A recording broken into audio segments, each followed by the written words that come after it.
रसुवाको भोटेकोसी बाढीको बहावसँगै बगेर आएका सब त्रिशुली र नारायणी नदीका छेउछाउ भेटिन थाले। यस्तै बाढीको विनाश, उद्धार र पछिल्लो अवस्था के छ त आउनुहोस् आज यसै विषयमा चर्चा गरौँ। दर्शकबिन नमस्कार, तपाईहरू यति बेला हेर्दै हुनुहुन्छ फरवर्ड खबर। तपाईहरूले अहिलेसम्म हाम्रो यस च्यानललाई सब्स्क्राइब गर्नुभएको छैन भने सब्स्क्राइब गरी सँगै रहेको बेल आइकनलाई पनि क्लिक गर्न नभुल्नुहोला। साथै यो भिडियो तपाईहरू कुन ठाउँबाट हेर्दै हुनुहुन्छ त्यो पनि तलको कमेन्ट बक्समा कमेन्ट गर्नुहोला भन्दै आउनुहोस् अब लागौ आजको विषयवस्तुतर्फ। नेपाल चीन सीमा क्षेत्रबाट आएको विनाशकारी आकस्मिक बाढीले रसुवा र आसपासका जिल्लामा ठूलो मानवीय तथा भौतिक क्षति पुर्याएको छ। भोटेकोसी नदीमा आएको भीषण बाढीले बस्ती, सडक, पुल, बजार तथा महत्वपूर्ण पूर्वाधारमा क्षति पुर्याएको छ। पछिल्लो सरकारी विवरण अनुसार बाढीमा परि अहिलेसम्म 157 जनाको मृत्यु भएको छ भने 75 जना घाइते भएका छन्।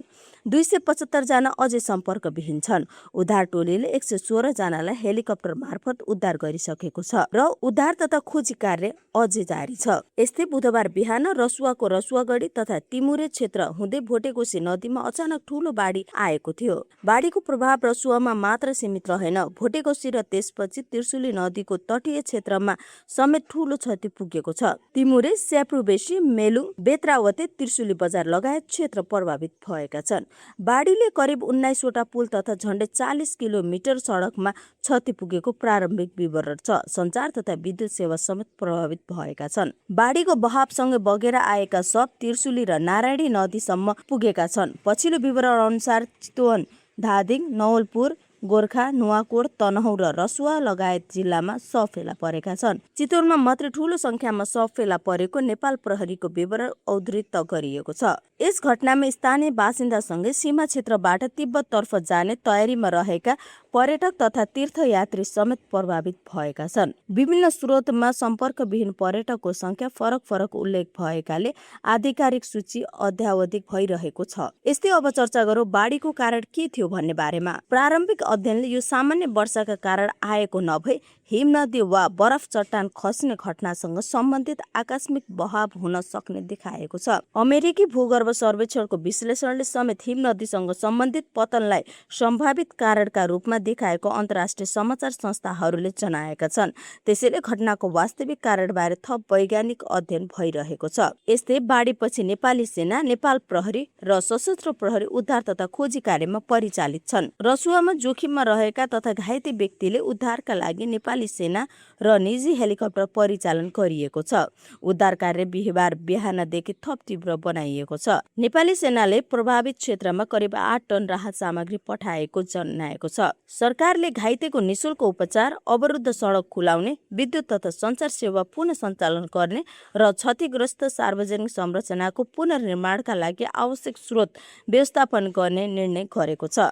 मृतकका परिवारलाई प्रचलित कानून अनुसार आर्थिक सहायता उपलब्ध गराउने निर्णय समेत भएको छ। नेपालमा तिब्बततर्फ हिमताल फुटेर र लगातारको भारी वर्षाका कारण भोटेकोसी र त्रिशुली नदीमा भीषण बाढी आएको छ। बाढीले रसुवा, नुवाकोट, धादिङ र चितवन लगायतका तल्लो तटीय क्षेत्रमा ठूलो विनाश पुर्याएको छ।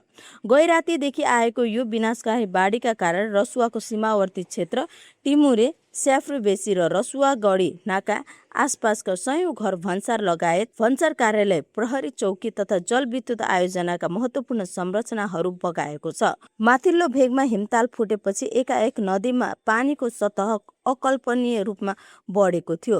बाढी आउनु अघि ठूलो गर्जन सुनिएको र केही मिनटभित्र नदीको पानी बस्तीतिर पसेकाले धेरै मानिसहरूले आफ्नो ज्यान जोगाउन भागाभाग गर्नु परेको थियो। नदी किनारका घर तथा पसलहरू तासको पत्ता झै ढलेर नदीमा विलिन भएका छन्। बाढीले सडक पूर्वाधारमा पनि ठूलो क्षति पुर्याएको छ। उत्तरी नाका जोड्ने पासाङ लामु राजमार्गका कैयौं खण्डहरू कटान गरेर बगाएको छ भने पहाडी भागमा निरन्तर पहिरो खसिरहेको छ। यस्तै त्रिशुली नदीमा पानीको सतह बढेपछि काठमाडौँलाई बाँकी देशसँग जोड्ने मुख्य राजमार्ग पृथ्वी राजमार्गका विभिन्न स्थानमा पनि यातायात पूर्ण रूपमा ठप्प भएको छ। सडक सञ्जाल विच्छेद हुँदा हजारौं यात्रुहरू बीच बाटोमै अलपत्र परेका छन् र सडक खुलाउने प्रयास भइरहे पनि निरन्तरको जोखिमका कारण बाधा पुगिरहेको छ। घटना लगतै नेपाली सेना, नेपाल प्रहरी र सशस्त्र प्रहरी बलको संयुक्त टोली उद्धार कार्यमा युद्ध स्तरमा खटिएको छ। सडक मार्गबाट पुग्न नसकिने दुर्गम तथा जोखिमयुक्त क्षेत्रमा अलपत्र परेका मानिसहरूलाई नेपाली सेनाको हेलिकप्टर मार्फत उद्धार गरी सुरक्षित स्थानमा ल्याउने काम भइरहेको छ। नदी किनारमा रहेका बासिन्दाहरूलाई बोट र डोरीको सहायताले सुरक्षित स्थलमा सारिएको छ। स्थानीय प्रशासन र रेड क्रस लगायत संस्थाले पीडितहरूका लागि अस्थायी शिविर, खाद्यान्न र प्राथमिक उपचारको व्यवस्था गरिरहेका छन्। मौसमविद्हरूका अनुसार हिमाली क्षेत्रमा तापक्रम वृद्धि र लगातारको अस्वाभाविक वर्षाका कारण हिमतालहरू जोखिममा पर्दै आएका छन्। यसरी हिमताल फुटेर आउने बाढीले तटीय क्षेत्रमा पूर्व सूचना पाउने समय नै नदी ठूलो क्षति पुर्याउने गर्दछ।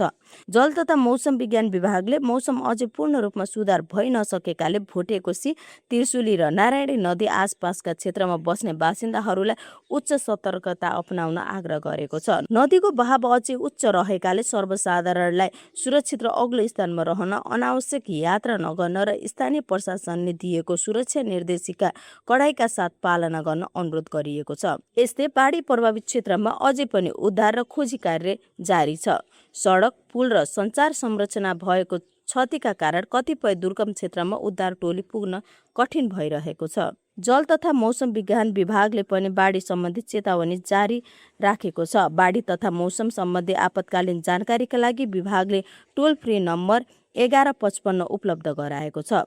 भोटेकोशीमा आएको यो आकस्मिक बाढीले नेपालमा प्राकृतिक विपदको जोखिम र पूर्व सूचना प्रणालीलाई थप प्रभावकारी बनाउने आवश्यकता फेरि देखिएको छ। तर अहिलेको प्राथमिकता भनेको सम्पर्कविहीन व्यक्तिको खोजी, घाइतेको उपचार, प्रभावितलाई सुरक्षित स्थानमा स्थानान्तरण र आवश्यक राहत पुर्याउनु हो। उद्धार कार्य जारी रहेकाले मृतक, घाइते र सम्पर्कविहीनको संख्या अझै परिवर्तन हुन सक्ने अधिकारीहरूले बताएका छन्।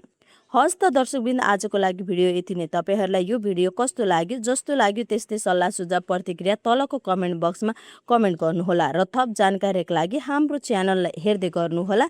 अहिलेलाई भने हामी सबैलाई बिदा दिनुहोस्। नमस्कार।